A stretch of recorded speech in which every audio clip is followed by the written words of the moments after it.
Assalamualaikum warahmatullahi wabarakatuh. Kita bertemu lagi di podcast FKIP Unsri. Pada podcast kali ini kita masih terkait dengan mata kuliah isu-isu dalam pendidikan. Nah, pada podcast kali ini kita akan membahas salah satu isu-isu dalam pendidikan, yaitu tentang pendidikan anak usia dini di era digital. Narasumber kita kali ini adalah Bapak Arjuna SPD. Selamat datang Pak Arjuna. Terima kasih Bu atas undangannya dalam podcast yang sangat baik ini. Saya juga merasa bahagia sekali bisa sharing nantinya tentang pendidikan anak usia dini di era digital. Oke, ya, kami juga mengucapkan terima kasih Pak Arjuna sudah bersedia hadir dan untuk bisa berbagi tentang pendidikan anak usia dini. Pak Arjuna ini pemirsa adalah seorang alumni dari PG PAUD Unsri tahun 2018, betul ya Pak Arjuna? Nah, beliau juga adalah kepala sekolah dari PAUD Ceria, PAUD di wilayah Keramasan, Kertapati, Kota Palembang, dan juga kepala PKG Kecamatan Kertapati, Kota Palembang. Nah, jadi menurut kami beliau sangat mumpuni untuk menjelaskan dan berbagi tentang pendidikan anak usia dini di era digital ini. Baik, Pak Arjuna, untuk mengawali podcast kita pada hari ini mungkin saya mau bertanya nih, kira-kira apakah Pak Arjuna bisa menjelaskan dulu apa sih menurut Bapak yang dimaksud dengan pendidikan anak usia dini di era digital ini? Baik, jadi kalau misalkan kita membahas tentang pendidikan anak usia dini di era digital, artinya kita membahas pada dua hal ya. Yang pertama itu tentang pendidikan anak usia dini itu sendiri, dan juga apa korelasi ataupun keterkaitannya dalam era digital. Sebagaimana yang kita ketahui, definisi anak usia dini ataupun pendidikan anak usia dini berdasarkan dari Permendikbud nomor 146 dan juga 137 tentang pendidikan anak usia dini. Di sana dijelaskan bahwasanya pendidikan anak usia dini itu adalah ilmu yang diberikan ataupun stimulasi yang diberikan kepada anak dengan range usia 0 sampai 6 tahun kalau di Indonesia. Sedangkan kalau berdasarkan dari internasional itu anak usia dini terkategori dari anak usia 0 sampai 8 tahun. Nah, jadi kalau di Indonesia dengan range usia anak 0 sampai 6 tahun diberikan stimulasi perkembangan, karena sebagaimana yang kita ketahui Bu Sari, bahwasanya setidaknya ada 6 aspek bidang perkembangan bagi anak usia dini, dimulai dari aspek kognitif, kemudian bahasa, nilai agama dan moral, seni, dan lain sebagainya. Jadi memang pendidikan anak usia dini adalah pendidikan yang sangat urgensi, yang sangat penting diberikan kepada anak usia dini itu sendiri. Dan keterkaitannya dalam era digital sekarang, kita tahu bahwasanya Indonesia dan juga negara-negara lainnya itu sedang masuk ke revolusi industri 4.0, bahkan sudah masuk ke era society 5.0 ya, di mana teknologi media itu sangat berkembang dengan sangat cepat. Dan pendidikan anak usia dini dalam teknologi itu artinya bagaimana pemanfaatan teknologi untuk menstimulasi ataupun untuk mendukung proses tumbuh kembang dari anak usia dini itu sendiri. Seperti itu singkatnya, Bu. Iya, betul sekali. Jadi yang saya tangkap dari situ bahwa anak usia dini dari masa 0 sampai 6 tahun itu sendiri sebenarnya mereka sudah sangat akrab dengan teknologi gitu ya, karena mereka pun terlahir di era teknologi gitu ya, Pak Mas Arjuna. Karena kalau misalkan kita refleksi nih ya, kita bahas tentang pendidikan anak usia dini di era sekarang. Pastinya mereka yang saat ini sedang bersekolah di TK, di PAUD ataupun di layanan PAUD itu adalah generasi alpha. Nah, generasi yang memang lahir di sekitar tahun 2014, 15, 16 bahkan lebih muda dari itu. Artinya apa? Generasi alpha ini adalah generasi yang memang dari sejak mereka lahir sudah akrab dan dekat dengan teknologi. Berbeda dengan generasi Z ataupun bahkan jauh berbeda dengan generasi milenial yang baru melek teknologi itu di usia mereka remaja. Sedangkan generasi alpha ini mereka memang sudah terbiasa dengan teknologi. Nah, artinya sebegitu dekat seperti itu antara teknologi dan juga pendidikan anak usia dini. Oke, iya. Jadi namanya generasi alpha ya. Jadi mau tidak mau mereka pasti akan terkontaminasi dengan teknologi, terkontaminasi gitu ya. Nah, dari situ mungkin Pak Arjuna bisa menjelaskan kira-kira apa sih manfaat pendidikan anak usia dini di era digital ini? Iya, kalau misalkan kita berbicara tentang manfaat dalam penggunaan teknologi di pendidikan anak usia dini itu sangat banyak sekali manfaatnya, Bu. Seperti orang tua dapat memanfaatkan perkembangan teknologi untuk membantu menstimulasi anak. Misalkan nih, orang tuanya butuh apa ya, pengetahuan baru tentang bagaimana sih cara mendongeng bagi anak. Nah, orang tua kan bisa mengakses ataupun banyak konten-konten yang sangat membantu untuk proses perkembangan anak. Ataupun juga misalkan orang tua menstimulasi anak untuk menggunakan gadget dalam hal belajar. Misalkan belajar melalui game edukatif dan lain sebagainya. Itu kan adalah salah satu bentuk pemanfaatan teknologi dalam proses tumbuh kembang anak usia dini. Oke, baik. Jadi orang tua sangat terbantu nih sebenarnya ya dengan kemajuan teknologi ini untuk menstimulasi perkembangan dari para anak usia dini tersebut gitu ya. Bisa dari apa tadi mendongeng, dongeng secara virtual tadi ya. Terus ada apa lagi game-game edukasi yang sangat banyak sekali sudah tersedia di gadget mereka masing-masing. Oke, saya setuju sekali. Nah, mungkin ada beberapa contoh lain ini dari Pak Arjuna tentang bagaimana teknologi digital dapat digunakan untuk membantu anak-anak usia dini tersebut. Iya, kalau teknologi digital digunakan misalkan seperti anak usia dini belajar tentang warna, mengenal hewan, karena bedanya dengan generasi terdahulu itu adalah anak memang kan kalau berdasarkan teori Jean Piaget itu perlu belajar dari hal yang konkret kan, melihat secara langsung, tapi bisa dikorelasikan dengan perkembangan teknologi sekarang. Anak-anak bisa melihat secara virtual. Bahkan saat ini ada yang namanya virtual augmented reality dan lain sebagainya. Itu kan sangat memungkinkan bagi anak, misalkan orang tuanya bisa ataupun ada APE, alat permainan edukatif yang ada barcode. Jadi seolah anak tersebut melihat virtual hewan misalkan sapi itu secara langsung seperti itu. Nah, itu adalah bentuk pemanfaatan teknologi dengan baik dan benar. Karena banyak juga sih pemanfaatan teknologi yang mengarah ke arah yang kurang baik seperti itu, apalagi oleh anak usia dini. Oke, baik. Saya tertarik dengan melihat sapi dari augmented reality gitu. Sebenarnya padahal mungkin bisa mereka kita ajak ke alam langsung gitu. Tapi mungkin mungkin bisa lebih menarik lagi dengan augmented reality tadi ya, dengan memanfaatkan teknologi tadi gitu ya. Oke, baik. Mas Arjuna, saya mau tahu nih tentang bagaimana orang tua dan pendidik bisa memastikan bahwa anaknya yang usia dini tadi itu bisa berkembang dan menggunakan teknologi digital dengan aman dan bertanggung jawab. Ini bagaimana? Nah, ini sangat penting sebenarnya ketika kita berbicara bagaimana sih pemanfaatan teknologi itu penting, aman dan juga bertanggung jawab.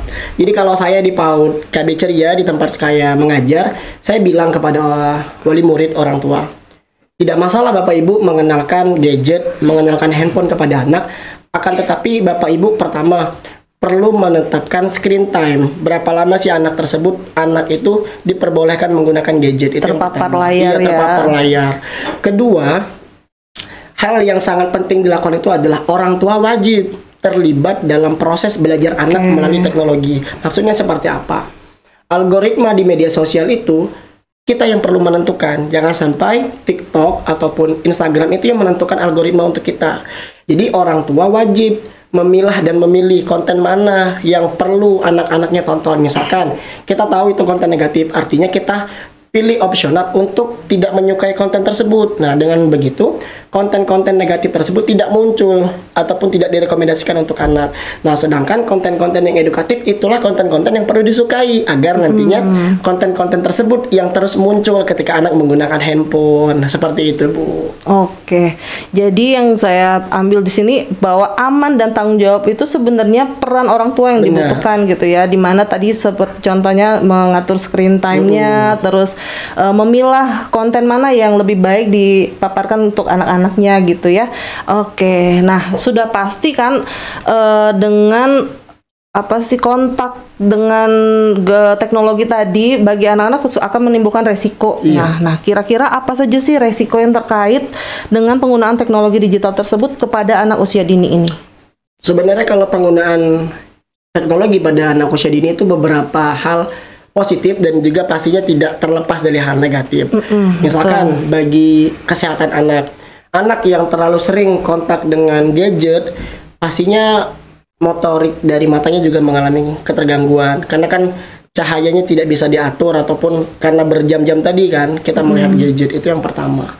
Kemudian yang kedua, biasanya kalau anak sering bermain gadget dan sudah dalam tanda kutip kecanduan, anak agak lebih mudah tantrum ketika dilepaskan. Marah-marah ya. Marah-marah. Karena kan sekarang banyak tuh kasus anak-anak yang marah ketika gadgetnya diambil.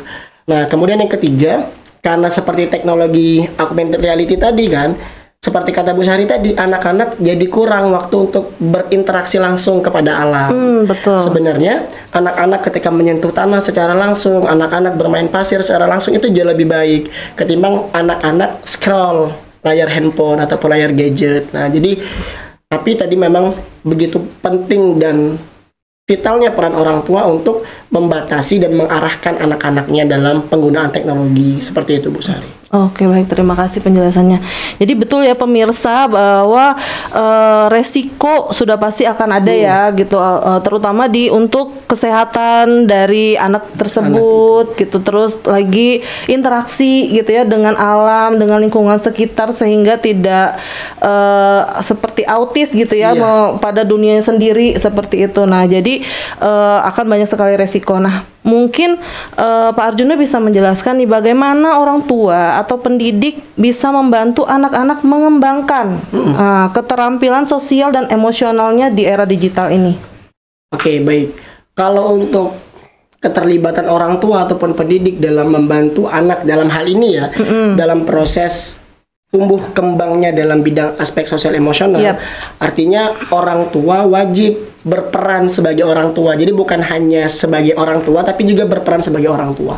Maksudnya itu adalah orang tua tersebut harus mampu menciptakan interaksi dan juga komunikasi itu. Misalnya anaknya hobi ataupun senang sekali menonton video pembelajaran dari Cocomelon misalkan, ataupun Upin Ipin seperti itu kan.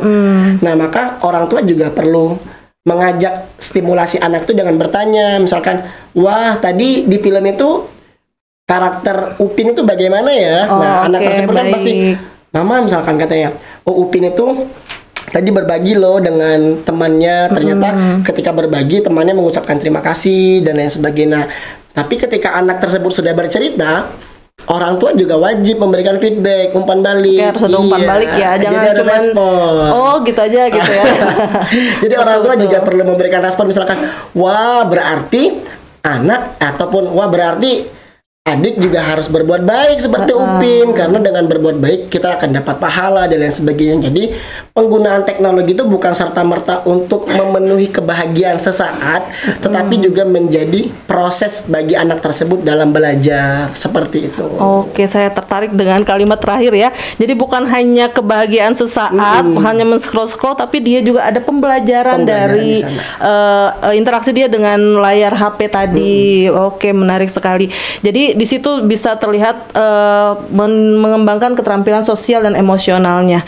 Baik pemirsa, menarik sekali kita perbincangan kita dengan Pak Arjuna tentang pendidikan anak usia dini di era digital ini.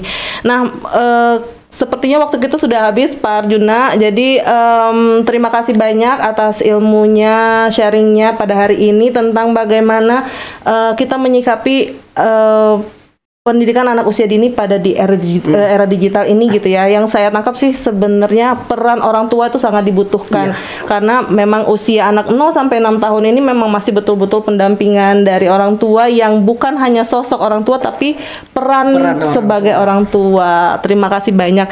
Baik, mungkin untuk menutup podcast kita pada hari ini ada satu kalimat penutup mungkin dari Pak Arjuna, silahkan. Iya.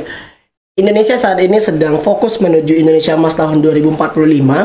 Artinya anak usia dini yang saat ini sedang belajar di taman kanak-kanak ataupun di layanan PAUD, mereka itu adalah generasi emas Indonesia yang akan ada di masa yang akan datang. Artinya kita semua sebagai tenaga pendidik ataupun juga sebagai guru ataupun juga sebagai orang tua yang mempunyai anak usia dini, itu sangat penting bagi kita untuk memperdulikan pendidikan mereka. Karena bukan hanya tentang adanya kita, tapi juga mereka juga butuh sosoknya kita hadir di sana, yang menanyakan bagaimana tentang kesehatan mereka, yang menanyakan bagaimana antusiasnya mereka. Jadi kebahagiaan, apalagi nih ya, PAUD itu adalah sekolah pertama bagi mereka. Bayangkan kalau PAUD itu tidak menyenangkan, artinya dia tidak semangat untuk sekolah SD, SMP, SMA, dan seterusnya. Tapi ketika dia mendapatkan kebahagiaan terbesarnya selama PAUD, dia antusias untuk masuk SD. Pasti itu. Nah, maka Itu yang juga saya tanamkan, saya harus jadi guru PAUD yang menyenangkan lah bagi untuk anak-anak, karena jadi beban bagi saya kalau anak nanti tidak semangat untuk masuk SD. Oh, seperti itu Bu Syahari. Oh baik, terima kasih Pak Arjuna. Jadi harus memberikan suasana yang menyenangkan ya, pembelajaran yang menyenangkan baik di rumah selaku kita sebagai orang tua maupun di sekolah sebagai kita seorang pendidik gitu ya. Jadi sehingga anak-anak secara sosial, emosional dan karakter pun mereka akan terbentuk untuk mencapai generasi emas tadi gitu ya. Baik, terima kasih Pak Arjuna. Itu tadi pemirsa podcast kita pada hari ini tentang pendidikan anak usia dini di era digital yang telah disampaikan oleh Pak Arjuna. Demikianlah podcast kita pada hari ini. Mohon maaf jika masih banyak kekurangan. Saya selaku host Sari Hasniati pamit. Wassalamualaikum warahmatullahi wabarakatuh.